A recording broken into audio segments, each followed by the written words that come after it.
परम सम्मानीय श्री मधुभाई कुलकर्णी जी, मधुभाई जी, न्यायमूर्ति आदर्श गोयल जी, संकल्प फाउंडेशन के अध्यक्ष श्री संतोष तनेजा जी, उपस्थित महानुभाव, my dear boys and girls,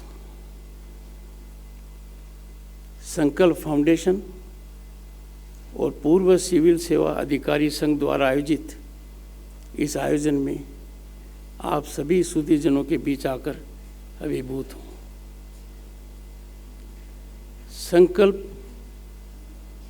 अपने संकल्प पर खरा उतरा है, ये सर्वविदित है। संकल्प को मैं बधाई देता हूँ। वरिष्ठ समाज सेवी श्री माधव विनायक कुलकर्णी मधुभाई को ऋषि सम्मान से सम्मानित करने का सुयोग मिला। ऐसा मैंने कभी नहीं सोचा था।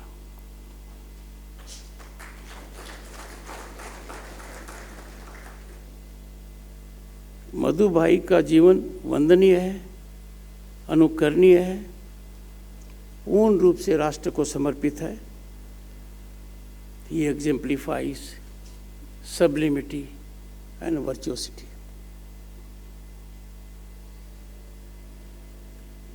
आदर्श गोयल जी ने कहा प्रचारक के बारे में, प्रचारक is unique branding, unrivaled branding. The world has not known a more powerful branding. Pracharek is the most impactful ambassador of Rashtravad and global welfare. इस अवसर और आयोजन की गरिमा से मैं अभिभूत हूँ। ये पल मेरे को जीवन में सदैव याद रहेगा।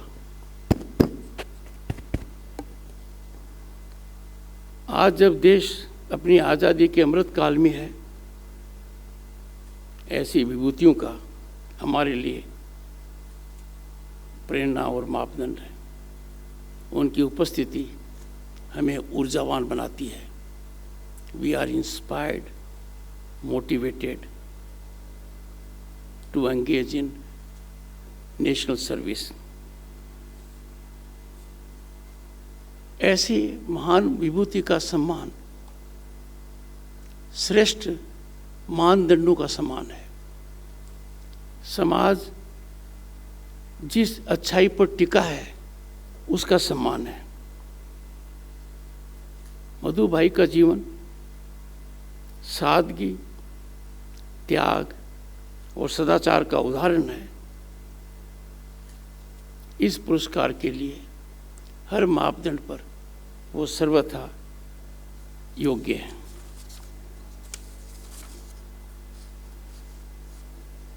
आपके साथ मैं भी उनके लंबे और स्वस्थ जीवन के लिए प्रार्थना करता हूँ, ताकि हमें मार्गदर्शन मिलता रहे।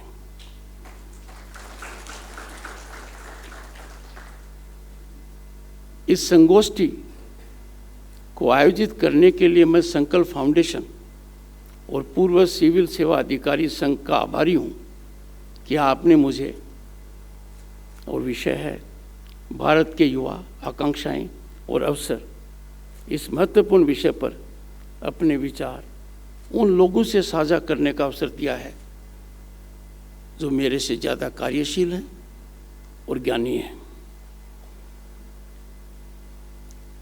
अगले 25 वर्ष जब देश अपनी आज़ादी की शताब्दी मनाएगा 2047 में, ये अवधि आज के युवाओं की नई आकांक्षाओं और उन्हें हासिल करने के लिए नए अवसरों से भरी होगी।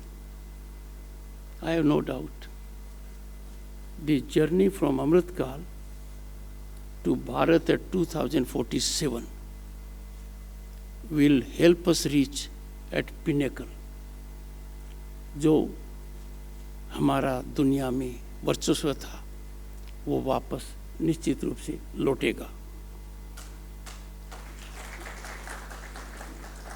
हमारे युवा, आज के युवा भारत एट 2047 के सैनिक सिपहसालार हैं। युवा प्रजातांत्रिक शासन और विकास में सबसे महत्वपूर्ण हितधारक हैं। Youth are the greatest stakeholders in governance. Youth are the greatest stakeholders in democratic values. आने वाला समय आज के नवयुग का होगा। आज का परिदृश्य जो सोचा नहीं था, जिसकी कल्पना नहीं की थी, जो सपना नहीं आया। 1989 में लोकसभा का सदस्य बना, केंद्र में मंत्री बनने का सौभाग्य मिला और देश के हालात देखे। सोने की चिड़िया कहलाने वाला देश हवाई जहाज में अपना सोना भेजा, विदेशी बैंकों के अंदर गिरवी रखा ताकि हमारी आर्थिक साख बची रहे। फॉरेन एक्सचेंज रिजर्व तब 1 और 2 बिलियन के बीच में झूल रहा था, 15 दिन से ज्यादा का नहीं था। और आज देखिए, गत कुछ सप्ताह के हालात समझिए, भारत कहां पहुंच गया, सपनों से परे पहुंच गया। दुनिया मानती है भारत की प्रगति को। G20 का सफल और प्रभावशाली आयोजन को दुनिया ने सराहा है, अचंभित रहकर सुनाया है, सराहा है। और क्यों नहीं, देश का कोई प्रांत नहीं बचा है, कोई यूनियन टेरिटरी नहीं बची है जहां पर G20 की बैठक न हो। 58 लोकेशंस एंड 200 मीटिंग्स। दुनिया ने भारत को देखा, दुनिया ने भारत का लोहा माना, दुनिया ने भारत की संस्कृति को देखा, गदगद होकर, अभिभूत होकर गए।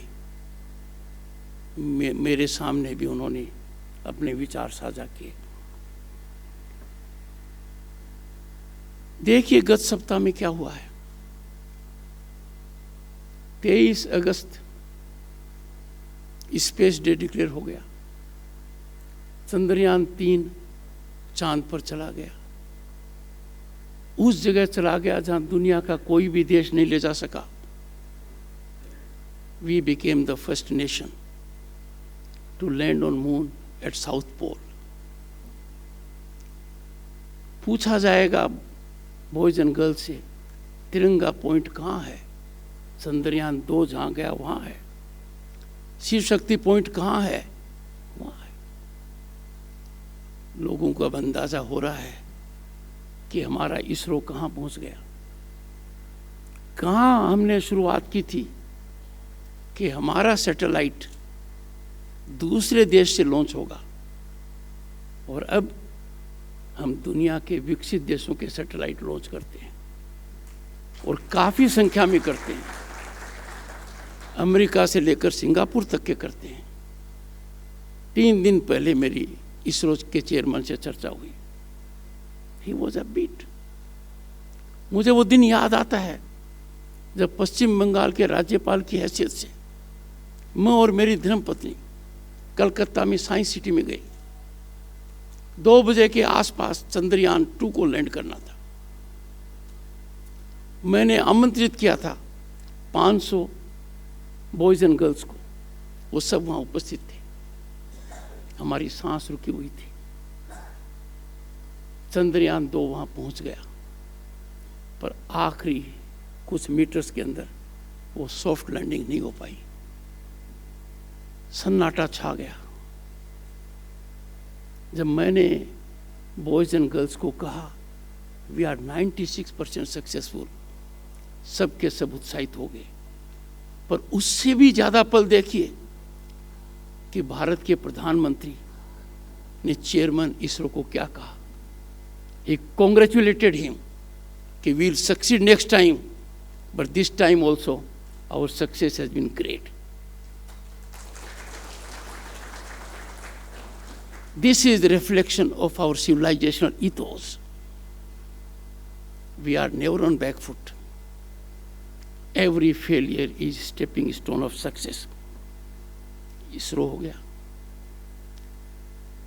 भारतीय संसद की नई बिल्डिंग का उद्घाटन हो गया.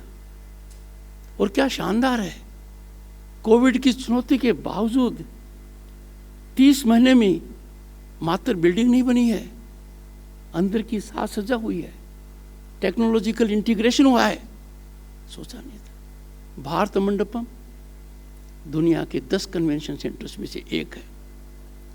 दुनिया का हर बड़ा नेता आश्चर्यचकित हो गया कि हमारे भारत में यह सुविधा है. और 1 महीने में भारत मंडप से भी ज्यादा यशोभूमि का उद्घाटन हो गया. कहने का मतलब है भारत प्रगति पर है. India is on the rise as never before. Rise of Bharat is unstoppable. ये दुनिया मान चुकी है. 2030 तक भारत में कामकाजी उम्र की आबादी 1 बिलियन के आसपास होगी. इतनी बड़ी पूंजी दुनिया के किसी भी देश के पास उपलब्ध नहीं है. Our demographic dividend, our youth power will blossom India to the best of our expectations, and they will realize their aspirations. दुनिया में नजर डालिए, कौन सा देश कह सकता है कि 5000 साल की हमारी सभ्यता है, संस्कृति है? कोई नहीं कह सकता. हमारी सांस्कृतिक विचारधारा में ज्ञान का भंडार है. वेद हो चाहे उपनिषद हो, और कोई विषय ले लीजिए, ऐसा ज्ञान मिलेगा जिससे दुनिया अचंभित है. 5000 की संस्कृति और एक युवा राष्ट्र दुनिया में डंका बजाएगा, अपनी छाप छोड़ेगा. और भारत के विकास का मायने है, भारत के विकास का मतलब भौतिक विकास नहीं है. भारत का मतलब है दुनिया का विकास. G20 को हमने क्या मोटो दिया? One earth, one family, one future. और ये हमारे वासुदेव कुटुंब के अंदर लिखा हुआ है. हम ऐसा करते हैं. दुनिया जब कोविड की चुनौती को फेस कर रही थी और 130-40 करोड़ वाला देश भी परेशान था, उस समय भी भारत ने 100 से ज्यादा देशों की मदद की, उनको कोविड वैक्सीन दिए. ये हमारी संस्कृति है. We set an example by practice hand holding. और देश में भी अमीर और गरीब सब ने जरूरतमंद की हैंड होल्डिंग की. हमारी विरासत का तो मुकाबला किसी देश के सामने है ही नहीं. संकल्प फाउंडेशन इस बहुत बड़े यज्ञ में अपनी आहुति दे रहा है. ये काम आसान नहीं है. मंत्री नेता जी को कह रहा था, शुरुआत की तब सोचा था, वो आज जमीनी हकीकत है. मैं कहना चाहूंगा ये साधुवाद के पात्र हैं. अब विषय को देखें तो जितना कुछ आजकल हो रहा है उसका सीधा असर आज के नवयुग पर पड़ रहा है. It mirrors their aspirations. and makes available to them their opportunities. मैं आगे कुछ कहूँ, आज सुबह मुझे बड़ी पीड़ा हुई। इतिहास रचित हुआ, हमने वीमेंस रिजर्वेशन बिल को कानून बनाया, पूरी संसद एक मत थी, लोकसभा में 2 ने विरोध किया, हर्ष और उल्लास का वातावरण था। उस दिन राज्यसभा में 17 महिला सांसदों ने पीठासीन अधिकारी का काम किया। आज मैंने देखा राज्यसभा के एक वरिष्ठ सांसद केंद्र में मंत्री रह चुके हैं, विदेश में पढ़े हुए हैं, मोटे मोटे मंत्री पद पर रहे हैं। वो क्या कहते हैं? What is the use of a law that will not be implemented for several years? Certainly not before 2029 Lok Sabha elections. He says, look at his courage. हिम्मत देखिए. The law is a teasing illusion, a reflection of moon in a bowl of a water or a pie in the sky. कितना विकृत सोच है। मेरे पास शब्द नहीं है कि मैं पीड़ा व्यक्त कर पाऊं। आज पेड़ लगाएंगे तो क्या आज ही फल देगा? आज ही इतना मोटा हो जाएगा? आज किसी इंस्टीट्यूट में प्रवेश लेंगे तो क्या आज ही डिग्री मिल जाएगी? आप सबके सामने कहना चाहता हूं, ह्यूमैनिटी के साथ दुष्कर्म है जहां एक जानकार दिमाग दूसरे की कमजोरी को अपने फायदे में बदलना चाहता है। It is shameful to convert ignorance of the people into political equity. ये एक्सेप्टेबल नहीं है। आज के युवा को इससे लड़ना होगा। आज का युवा समझदार है, has easy access to information, can avail extremely impactful platform of social media. ये देखकर मैं सुबह दंग हो गया। मैं यहाँ देख रहा था कि इस कार्यक्रम में आऊँगा, कितना सकारात्मक वातावरण होगा, उज्जवल भारत की तस्वीर हमारे सामने होगी, प्रगति का रास्ता हमें दिख रहा है। लोगों की अज्ञानता से राजनीतिक समानता बनाना खतरनाक है। जो भी ऐसा करते हैं, they are not friends of democracy, or they don't believe in democratic values. आज के दिन क्या नजर आ रहा है?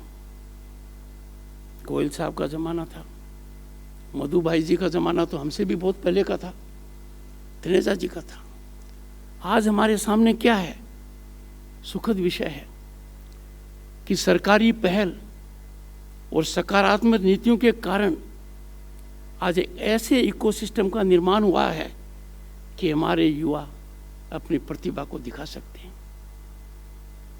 Boys and girls, we have an ecosystem in place today that allows you fully to unleash your energy and talent, exploit your potential, realize your dreams and aspirations. ऐसा पहले नहीं था। युवा के लिए सबसे महत्वपूर्ण है कि उसको लेवल प्लेइंग फील्ड मिले। Corruption destroys level playing field. भ्रष्टाचार सबसे पहले किस पर असर करता है? उस पर करता है जो मेरिटोरियस है, उस पर करता है जो राष्ट्रभक्ति में लिप्त है, उस पर करता है जो सही रास्ते चलता है। पर हाल के वर्षों में क्या हो गया? सत्ता के गलियारों को सत्ता के दलालों से मुक्त कर दिया गया है। I have no doubt. Power corridors have been fully sanitized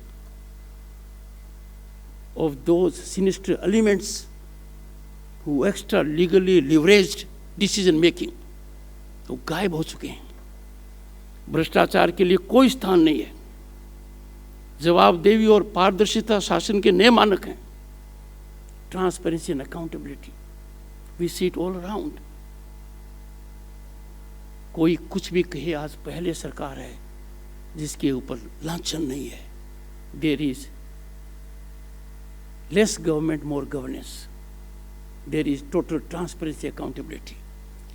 और यही कारण है कि भारत आज के दिन बिग टिकट इंफ्रास्ट्रक्चरल प्रोग्रेस देख रहा है जिसकी कल्पना नहीं की थी।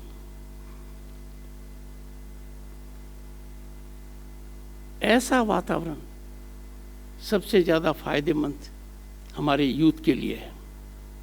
वो अपनी ऊर्जा को सही दिशा में लगा सकते हैं। हमारे समय एक छोटा सा काम करना बहुत मुश्किल था, पहाड़ जैसा मुश्किल था। लाइब्रेरी के लिए 6,000 रुपया लेना बैंक से मुश्किल था। आज के दिन ये कुछ नहीं है। Youth can get to any level. सरकारी तंत्र मददगार है और समाज के जो शीर्ष पर स्थापित लोग हैं कॉर्पोरेट वर्ल्ड के, वो भी इक्विटी भागीदारी में जा रहे हैं। कुछ चुनौतियां भी आ रही हैं और चुनौतियां आ रही हैं जानकार लोगों से। कहते हैं सोते हुए को तो जगा सकते हैं, पर जो जगते हुए सो रहा है उसको जगाना मुश्किल है। The challenges that we are facing from those who know all about it, वो बड़े खतरनाक हैं। हमें सजग रहने की आवश्यकता है और इसका समाधान हमारा यूथ कर सकता है। हमारे संवैधानिक संस्थानों को कलंकित करने, धूमिल करने और अपमानित करने के लिए भयावह तरीके से राष्ट्र विरोधी कथाएं फैलाई जा रही हैं। Anti national narrative is being set afloat. देखिए कितना दिमाग विकृत होगा। देश की प्रगति के लिए पाचन व्यवस्था कितनी कमजोर होगी कि समय चुनते हैं।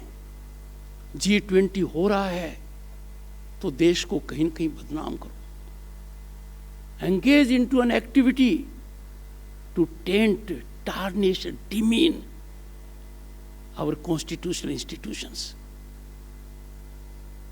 मैं यूथ को आग्रह करूंगा, आपकी कैपेसिटी है टू न्यूट्रलाइज इट। आप में कॉम्पिटेंस है, योग्यता है, इंटेलेक्ट है, एनर्जी है to nip these nefarious tendencies in the bud.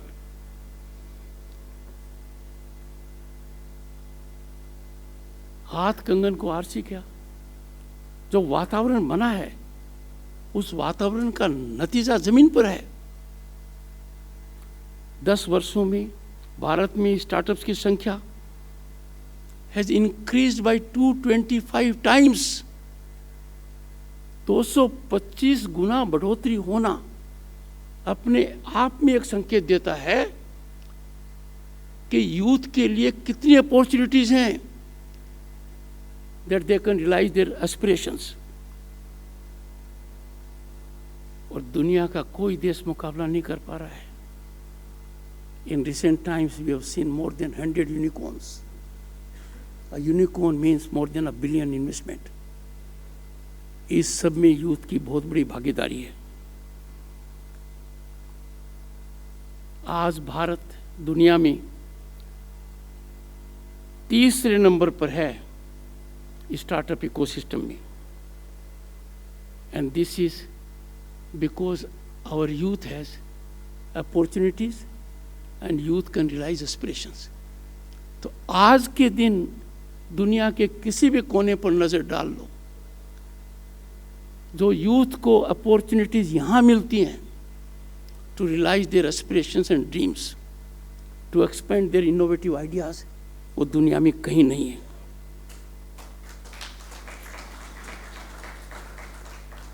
आज का यूथ नौकरी नहीं खोज रहा है, नौकरी दे रहा है और सही तरीके से दे रहा है। स्टार्टअप्स के बारे में देखेंगे तो छोटे शहरों में ज़्यादा हैं, महिलाओं की भागीदारी ज़्यादा है, which means socially, economically, culturally ये इकोसिस्टम गेम चेंजर है end game changer for the better. सरकार की जो नीतियां हैं वो कागजी नहीं है, ज़मीनी हकीकत हैं। Startup India, stand up India, मुद्रा योजना, और मुद्रा योजना के बारे में मैंने जानकारी ली, मैं आश्चर्यचकित रह गया। कितना धन उसमें गया है, कितना सार्थक उपयोग खास तौर से महिलाओं ने किया है, और कैसे उन्होंने एम्प्लॉयमेंट दिया है, अपनी पहचान बनाई है, कभी सोचा नहीं था। मैं माननीय प्रधानमंत्री जी ने मेरा परिचय किसान कृषक पुत्र के रूप में कराया। मैंने कभी नहीं सोचा था कि साल में 3 बार 11 करोड़ से ज़्यादा किसानों को सीधा पैसा मिलेगा। ये अब तक 2,25,000 करोड़ से ज़्यादा हो चुका है। इसका असर किसान परिवार के नवयुग पर पड़ता है। सरकार सक्षम हो सकती है, सरकार दे सकती है, पर किसान रिसीव करने के लिए तैयार है और टेक्नोलॉजिकली इक्विप्ड है। टेक्नोलॉजिकल पेनिट्रेशन सार्थक रूप से गांव तक पहुंच गया है, गांव का व्यक्ति इसका फायदा लेने लगा है। और इसीलिए कहा गया है वर्ल्ड बैंक के चेयरमैन ने कि भारत ने डिजिटाइजेशन में जो 6 साल में किया है वो 47 साल में भी संभव नहीं था।